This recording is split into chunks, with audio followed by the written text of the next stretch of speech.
Good morning everyone. এটা বর্ষাকাল, তাই চারিদিকে শুধু বৃষ্টি আর বৃষ্টি। যদিও এই বছরের বৃষ্টিটা গত বছর থেকে কিছুটা বেটার মনে হয়েছিল, কিন্তু আজকে সকাল থেকেই দেখছি যে না, এবছরও কম নয়। এই যে সকাল থেকে শুরু হয়েছে আর কোনো থামার নাম নেই। এই বৃষ্টিগুলা মানুষের কাজের গতিগুলোকে অনেকটাই ধীর করে দেয় অনেকটাই নিস্তব্ধ, আর বেকুল করে দেয় মনটাকে। আসলে বৃষ্টির কোনো দোষ নেই, আমরা মানুষগুলাই এমন, শুধু অজুহাত খুঁজি কিভাবে নিজের আবেগগুলোকে প্রকাশ করা যায়।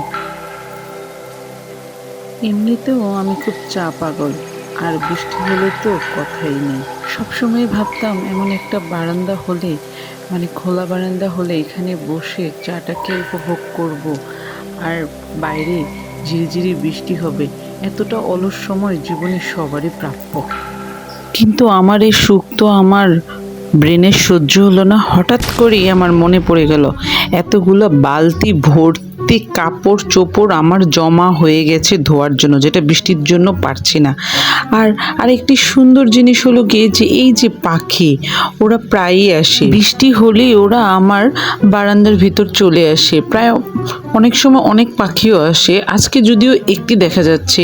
ওরা যখন এখানে আশ্রয় নিতে আসে বৃষ্টি থেকে বাঁচার জন্য, আমার অন্যরকম একটা ভালো লাগে, যে মনে হয় না ওদের জন্য কিছুটা করতে পেরেছি।